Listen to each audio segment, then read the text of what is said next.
Can you imagine me at 16 years old? Slender, very cute. My long, thick brown hair blowing in the wind as I cruised down the highway on the day my father taught me how to drive. And my future in front of me was as open and clear as the road. I was going to university to become a biochemist. I didn't really know what a biochemist did, but I was pretty sure by the time I was 30 years old, I'd have my first Nobel Prize. I'd write a few best-selling books on science, host Saturday Night Live. I had a plan. And in just my second year of university, I made my first major scientific discovery. I discovered if you heat a beaker of benzene over an open flame, it explodes in a giant fireball. And as I waited for my eyebrows to grow back, I made my second discovery. I didn't like chemistry. So I did the only logical thing. I quit school, moved to Seattle, and became a dishwasher at Dan and Joe's Terrace restaurant. It was a temporary setback. I was young, single, and free as could be. I took whatever came my way. I worked at an insurance agency, a cafeteria, a theater. I went back to school, finished my degree, and then I got a job as a bartender. No worries, right? Well, that's how, on July 25th, 1989, a Tuesday, at 3 o'clock in the morning, on my 30th birthday, I found myself standing alone behind the grimy bar of the bistro, counting out my $14.37 that I had made in tips that night. Have you ever had that moment where you realize that your entire life had gone horribly wrong?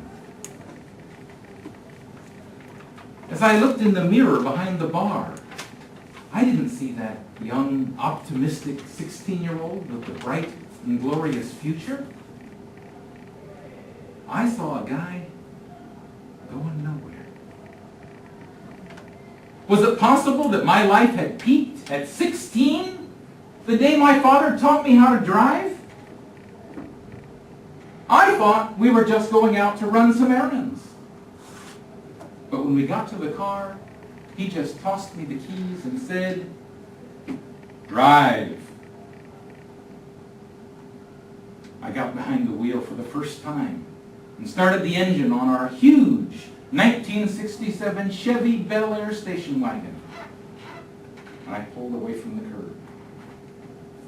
When I got to the first intersection, I turned the wheel a little bit, and we just kept going straight. I turned it a little more, and a little more, and slowly the car began to turn, but we were already halfway through the intersection. My dad reached across, grabbed the wheel, and said, "Stop! Russ, this is not a sports car. You got to turn that wheel. Make the car go where you want to go. Now grab the wheel and drive." And 30 minutes later, I was cruising down the highway with the wind in my hair and a smile on my face. But 16 years later, in that dark, smelly bar, there was no wind, not so much hair, and no smile on my face.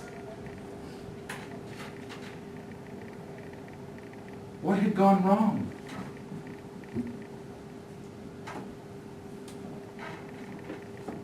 But as I remembered that day, I remembered my father's words. Grab the wheel and drive. A guy in the bar a couple months before had told me about teaching in Japan. But that was nothing I could ever do, was it? Grab the wheel and drive. But I didn't know how to teach. I didn't know anyone in Japan. I certainly didn't speak the language. Grab the wheel and drive. And 1 week later, I bought a one-way ticket to Tokyo. It was a bold, some said crazy, decision. But within a few days, I had a job in the Tokyo Public High School. And the more bold decisions I made, the more good things happened for me.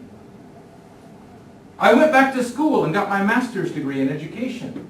And that led to a job at a great university and more opportunities to teach and write and consult. I thought I'd come to Japan for a one-year adventure. But I found a career, a wife, a life that I love. Unfortunately, the hair is a lost cause. My dad was wrong about many things, but he was right about this. There are many paths to success and happiness, but drifting through your own life is the one sure path to failure and disappointment. No matter what your journey, your challenge, life is what you make it. So take control. Make it happen. Grab the wheel and drive.